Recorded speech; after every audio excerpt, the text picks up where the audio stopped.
dia, boa tarde, boa noite, galera. Uou! Vamos ver agora o nosso capítulo. Bom, né, a cidade de Roma é a capital da Itália, é uma cidade milenar que existe até hoje, né? Ela nasceu como uma cidade-estado ali na Península Itálica, né? Onde hoje é a Itália, mas ainda não existia a Itália, tá? A Itália como país, como Estado nacional, é um dos mais novos que existe, tá? A Itália é do ano de 1870 a sua unificação, né? Mas a Península Itálica já tem esse nome há muito tempo, né? Por causa dos italiotas, que eram os latinos, os sabinos, né? Os samnitas, né? Da união dos latinos com sabinos veio a fundação de Roma, né? Ela tem uma fundação milenar, né, que é atribuída ao Rômulo e Remo, mas isso é lenda, né, dos dois irmãos, filhos do deus da guerra, na versão romana, né, que é o Marte, que foram amamentados por uma loba, né. A cidade-estado de Roma, ela fica nas margens do rio Tibre e perto do mar Tirreno, por isso que ela é uma região fértil. Ela teve influências, né, dos povos gregos também que viviam por ali. A cidade foi conquistada pelos etruscos, né, e os etruscos foram os primeiros reis de Roma, né. Teve 7 reis de origem etrusca.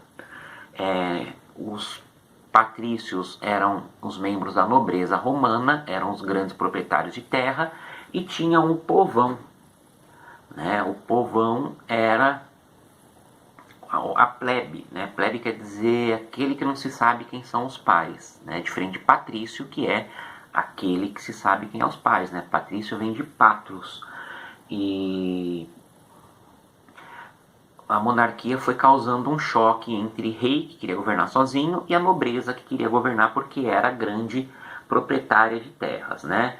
A nobreza, ela estava dentro do Senado, né? De senador vem da palavra senil, que quer dizer velho, ou seja, membros acima de 40 anos, e depois com o tempo passou a ser mais de 60 anos, tinham o direito de fazer parte do Senado, né? E tinha também a Assembleia Curiata, formada por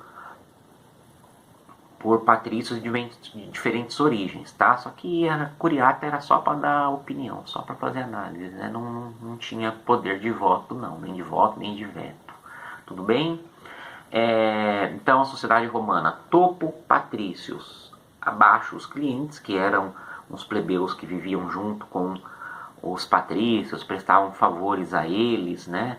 Então ganhavam o sustento a partir dos patrícios. Os plebeus, quase todo romano era plebeu, os plebeus eram as pessoas comuns de Roma. Se nós fôssemos romanos hoje, nós seríamos os plebeus, né? O plebeu é a massa, são as pessoas comuns, tá? Não tinham direito político nenhum. Alguns eram pequenos proprietários, outros artesãos, outros comerciantes, tinha até plebeus que enriqueciam, mas não tinham direitos, tá? Só tinham deveres, e eles vão lutar muito para que isso aconteça. E tinha também os escravizados, né? Inicialmente os escravizados eram pessoas endividadas entre os plebeus, né? Que não era difícil um plebeu ficar endividado, bastava ele ser chamado para as guerras, ele tinha que ir para as guerras, parava de produzir na sua terra. Os impostos vinham do mesmo jeito, resultado, os plebeus acabavam perdendo as suas terras, e aí, sem ter como pagar as dívidas, acabavam escravizados, né? Os plebeus não tinham poder, só que eles eram, como eu falei, a massa, era um número enorme de gente. Então saber manipular os plebeus era o grande trunfo político dos romanos. Então a monarquia tentou usar os plebeus, não conseguiu. Quem usou os plebeus foi o Senado, né? Foram os patrícios. E aí os patrícios mais os plebeus conseguiram derrubar a monarquia, juraram que Roma nunca mais ia ser uma monarquia de novo. Tem aí o Império Romano para... Só que o Império Romano é uma monarquia disfarçada de república, né? E aí surgiu então a República Romana. A República vem de res publica, quer dizer a coisa pública, e era uma forma de governo com decisões compartilhadas. Pelo menos no começo era, né? Vamos tentar entender por quê. O Senado era a principal instituição, era lá que estavam os patrícios, cargos vitalícios. O Senado era a principal instituição da República Romana, tá? Eram os senadores que governavam de fato, né? E a Assembleia do Povo, que era formada por patrícios e por plebeus enriquecidos, né? Tinha a Cúria, que tratava dos assuntos religiosos. Essa instituição ainda existe, só que dentro da Igreja Católica. A Igreja Católica é herdeira de várias instituições romanas, né? Da época que os romanos não eram cristãos. Assembleias das tribos, ela elegia, Assembleia do Povo elegia os membros da magistratura, do magistrado, né? E eram esses os administradores e a justiça penal. A magistratura seria o que a gente conhece hoje como ministério, né? Eles exerciam o poder por um ano. Os cônsules, que eram os chefes do Senado, que comandavam o exército, eles que votavam, que davam palavra final nas leis votadas pelo Congresso, né?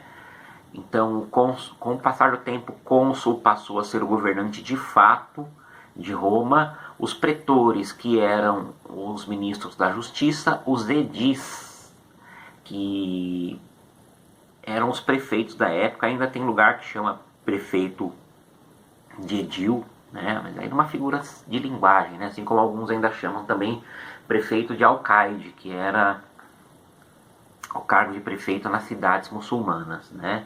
No caso, Península Ibérica, Portugal e Espanha tiveram cidades muçulmanas. Que mais? Os questores, que eram os ministros da economia, e os censores, né? Censor vem do fato que eles faziam o censo. O que é isso? Eles contavam a população e classificavam, né? Censura vem, na verdade, do termo classificação, não necessariamente de vetar alguma coisa, né? Mas os censores da época, eles também vigiavam a população, além de contar, né? Já estavam de olho ali, né? Continuando. Roma começou a se tornar uma civilização expansionista, né? Começou a conquistar territórios vizinhos e acabou se tornando um dos maiores impérios da antiguidade, né? As primeiras guerras foram contra os povos locais, e aí os romanos conquistaram toda a Península Itálica, e aí depois começaram a conquistar terras na orla do Mediterrâneo, principalmente, né, as guerras contra Cartago. Cartago era uma colônia fenícia, né, no norte da África, onde hoje é a Tunísia, e as guerras são chamadas de guerras púnicas, as guerras contra Cartago, porque púnico vem de poenite, que é fenício em latim, né? Então, depois de 3 campanhas, finalmente os romanos conseguiram conquistar Cartago, né, que era uma cidade riquíssima, distribuidora de mercadorias no Mediterrâneo. Depois os romanos conseguiram conquistar toda a orla do mar Mediterrâneo, tudo em volta do mar Mediterrâneo. O mar Mediterrâneo é quase um lago gigante, né? Só aquele pedacinho ali entre a Espanha e o Marrocos que dá uma abertura para o mar Mediterrâneo, né? E os romanos passaram a chamar o mar Mediterrâneo de Mare Nostrum, ou seja, nosso mar em latim, porque eles passaram a governar todo o mar Mediterrâneo, né? E aí uma série de consequências com a população. Vou ver aqui no meu teleprompter, né? Os pequenos proprietários rurais, os plebeus, como eu falei, foram convocados para lutar. Não tinha remuneração do exército e eles continuavam tendo que pagar os seus impostos, né? Resultados, muitos deles entravam em dívidas, perdiam as terras e acabavam escravizados, né? E quem adquiria essas terras eram os patrícios, e os patrícios, além de ganharem as terras conquistadas fora da Península Itálica, também ficavam com as terras desses plebeus que eram obrigados a lutar, e aí se formavam os latifúndios, né? Muitas pessoas que perderam tudo no campo porque foram lutar nas guerras acabavam indo para Roma. Roma chegou a ter 1 milhão de habitantes, né, antes do ano 0 do nascimento de Cristo. Isso é gente demais. Se até hoje uma cidade com 1 milhão de habitantes é considerada uma cidade grande, e a gente não tem muito essa dimensão porque a gente é de São Paulo.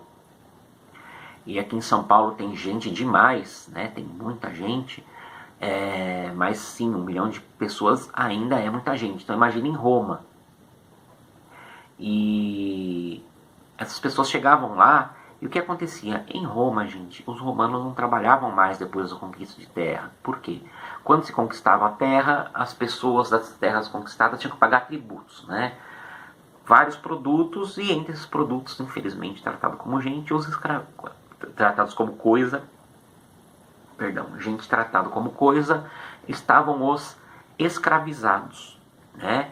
E aí os escravizados trabalhavam em tudo, e os romanos não faziam nada. Resultado, não tinha trabalho para todo mundo. Então esses plebeus eles iam para Roma, não tinham trabalho e começavam a fazer o quê? Causar transtornos, né? Como os escravizados estavam em tudo e trabalhavam com tudo, não tinham com que a plebe trabalhar. E aí começou a causar, fazer manifestação, guerra, qualquer coisa gerava tumulto, né?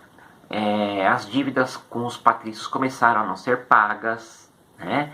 E aí os plebeus, para os patrícios terem paz, começaram a ceder às coisas que os plebeus estavam pedindo, né? E uma série de leis foram criadas para beneficiar os plebeus. Os plebeus passaram a ter direito a cargos no Senado, os plebeus passaram a ter direito a voto, né? Começaram a ter direito a comprar a cidadania, né? Por quê? Porque antes a cidadania era só para patrício. O que é a cidadania? Ter direitos e deveres. Quem não tem cidadania só tem deveres, como por exemplo os escravizados, né? Com o tempo a cidadania ficou muito popular. Por exemplo, São Paulo, né, o apóstolo Paulo, ele era judeu, mas ele tinha cidadania romana de nascimento. Por quê? Porque o seu pai era um judeu que havia adquirido cidadania romana, tinha comprado, ele era rico, ele comprou a cidadania romana. Então São Paulo herdou do pai a cidadania romana, por isso que ele foi salvo pelos romanos de ser apedrejado por judeus na rua, porque ele apelou para a sua cidadania romana, falando em latim, tá? No Evangelho, leia o Evangelho, é muito legal. Bom, para tentar acalmar o povão e também justiça social, surgiram os irmãos Graco, que prometeram, né, reforma agrária. Criaram, né, o Caio Graco criou a lei frumentária, que distribuía trigo para a população a preços baixos, né? Mas não foram muito longe. Por quê? Porque os dois irmãos Gracos foram assassinados pelos patrícios, né? A luta dos plebeus não foi de uma hora para outra, durou 4 séculos, né? E elas foram muito intensas e ganharam uma dimensão política enorme, né? Esses transtornos que os plebeus faziam por direitos, né? E quem se aproveitou disso foram os generais. Os generais, eles conseguiam obter o cargo de ditadores, né? Como, por exemplo, o Mário, né? Caio Mário, Gaius Marius em latim, né? Ele foi eleito cônsul, né? E o que ele fez? Ele foi muito esperto. Ele passou a profissionalizar o exército. Quem vai para o exército ganha dinheiro e pode subir de vida assim. Isso foi um grande trunfo, foi uma esperteza muito grande do Caio Mário. Mário, estou sempre acostumado a chamar ele de Mário, tá? Vou chamar ele de Mário.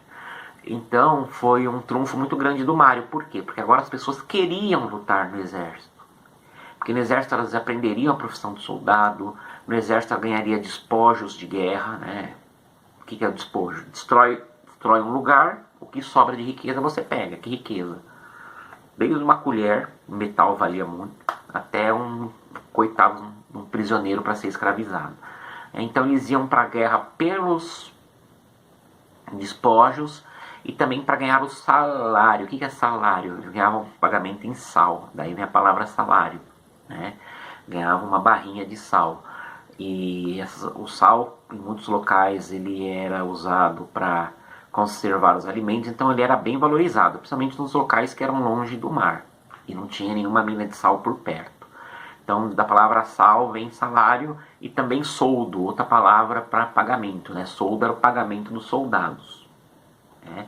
E com isso também os generais foram ficando muito populares. Como Roma conquistava suas riquezas através da guerra,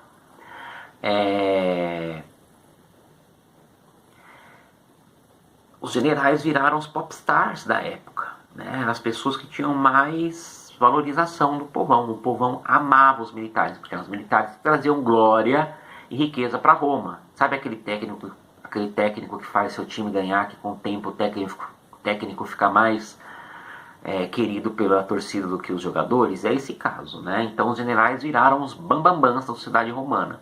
Depois do Caio Mário veio o Sila, né? Outro ditador nomeado pelo Senado, né? E ele também tentou diminuir, né, o poder da plebe, equilibrando as coisas, né? Nem tanto a plebe, nem tanto o Senado. Ele acabou distribuindo, né, o poder da aristocracia, distribuindo o poder entre a aristocracia, entre parte da plebe, mas também proibiu os tribunos, né? O tribuno da plebe, só voltando, né, eu não tinha falado, entre as conquistas da plebe teve esse cargo de tribuno da plebe, né? O Caio e o Tibério Graco, eles eram tribunos da plebe. O tribuno da plebe, ele tinha direito de vetar leis que fossem prejudiciais aos plebeus. Pois é, né? Então o Sila, ele deu uma freada nessas conquistas da plebe, né? Ele falou, ó, eu defendo o povo, vou fazer coisas para melhorar a situação da plebe, mas os tribunos não participam mais da Assembleia, ou seja,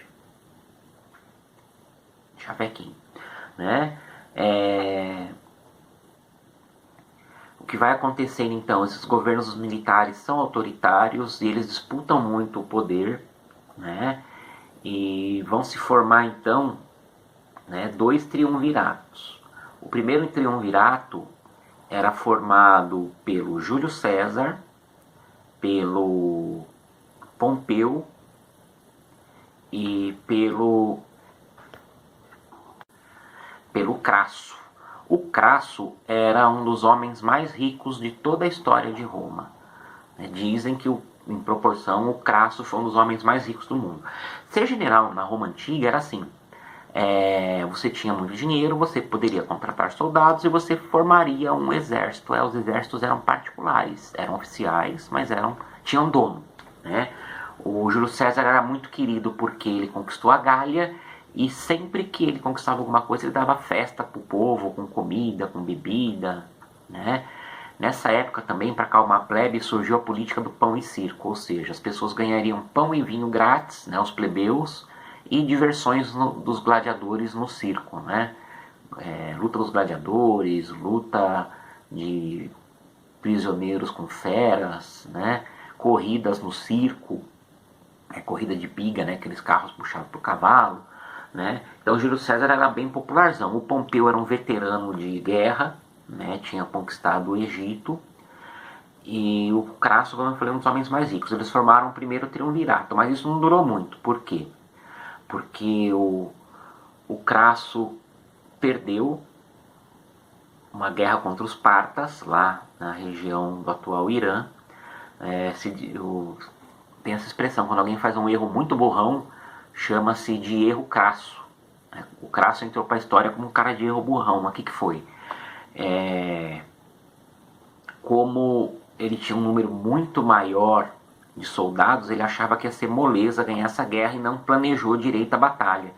E o exército inteiro dele foi morto, inclusive ele próprio, ele e o filho. Não sobrou ninguém dos Crassos. E aí o Júlio César matou o Pompeu no Egito, mandou matar. Detalhe, o Júlio César era casado com a filha do Pompeu, né? E aí depois o Júlio César começou a ter um caso com a Cleópatra, rainha do Egito, né? E ele queria se tornar o governador do Império, perdão, ainda não é Império. Ele queria ser governador da República Romana, ele queria ser um rei. Só que lembra que eu falei no começo que os romanos juraram nunca mais ter um rei?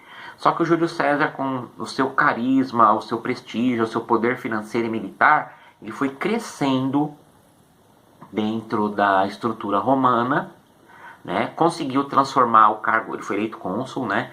Conseguiu transformar o cargo de cônsul em vitalício e hereditário. O que é vitalício e hereditário que não é um cargo de rei? É vitalício que ele vai governar enquanto ele tem vida, e o cargo de cônsul originalmente não era assim, era 2 anos. E ia passar para o filho dele, né? Ou seja, hereditário. Resultado, o Júlio César estava muito manguinhas de fora, os senadores mataram Júlio César com punhaladas em pleno Senado. Inclusive o Bruto, sobrinho dele, que era considerado filho adotivo. Daí vem aquela frase de decepção. Até tu, Brutus, filho meu. Conhecem essa frase, né? Bom, enfim.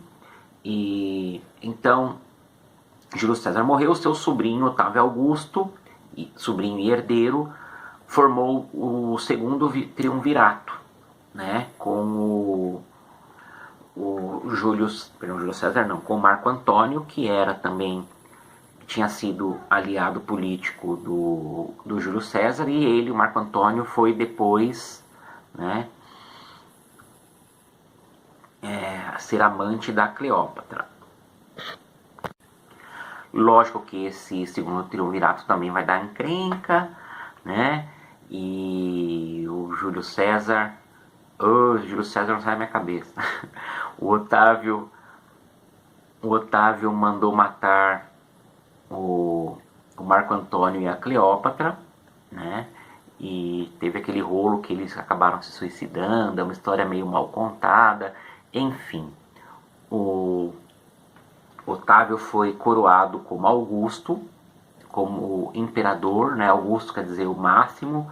Imperador era o chefe supremo dos exércitos, tá? Era um cargo militar. Assim, teoricamente, Roma entrou na república e foi república até o fim, né? O imperador era o chefe dos exércitos. Só que, na verdade, era uma ditadura militar, né? O Senado virou simbólico, a magistratura virou simbólica e o poder de Roma estava nas mãos dos imperadores, né? Só que o Otávio, ele foi esperto, ele soube ali, como seu tio Júlio César, agora sim Júlio César, né? Como seu tio Júlio César, ele soube conquistar o povão, né? Ele fez a Pax Romana, né? Paz Romana, ou seja, aumentou a política do pão e circo, né? Só que em província rebelde ele mandava sentar porrada sem dó, mandava as tropas para lá para combater as revoltas, né? E essa paz fez com que Roma atingisse no ano 117 da nossa era, né? Já da era cristã, depois de Cristo, a sua extensão máxima, né? Bom, a sociedade romana, ela era patriarcal, as mulheres não apitavam nada, né? As mulheres plebeias, elas trabalhavam em casa para o marido, né? As mulheres escravizadas tinham que fazer todo o trabalho, de tudo, né? Inclusive qualquer coisa que mas isso para qualquer escravizado, né? Tanto os homens quanto as mulheres, eles tinham que fazer qualquer coisa que os donos quisessem, né? Um absurdo. E as mulheres patrícias geralmente casavam com 14 anos. Os casamentos eram sempre por questões políticas, nunca por amor, né? Se escolhia o marido de uma família que alguém quisesse se aliar, e aí arrumavam um casamento, né? O cara tem uma filha, quer se aliar a uma família importante, então ele marca o casamento da filha dele com o filho dessa família importante, né? Só que a riqueza das mulheres permaneciam com elas, né? Elas tinham então propriedade, participavam dos eventos políticos, mas não podiam exercer nenhum cargo, né? A mulher plebeia, por outro lado, ela poderia inclusive escolher o casamento, né? Só que assim, pobre é como era até hoje, né? As pessoas comuns, elas que casam, quer dizer, não como hoje, vamos dizer assim, no tempo dos meus avós, na idade dos bisavós de vocês, as pessoas pobres geralmente se casavam para juntar as forças e sobreviver, né? Não era tanto uma coisa assim de casamento por amor, né? O casamento por amor é uma coisa recente da nossa sociedade, né? Dizem que é por isso que até muitos não têm uma duração longa, né? Agora os casamentos da idade dos bisavós de vocês, dos meus avós, até essa geração foi mais por questão de sobrevivência. Um pobre casa com outro pobre para juntarem as forças e sobreviverem. Era mais ou menos nessa ideia o casamento dos plebeus. Beleza, galera? As perguntinhas do capítulo vocês podem fazer e mandar para mim como opcional, não é obrigatório. Se vocês quiserem fazer, vocês respondem, tiram foto e mandam para mim. Beleza, galera? Até mais. Uou! Ah, não esqueçam das 5 perguntinhas do formulário. Agora sim, até mais. Uou!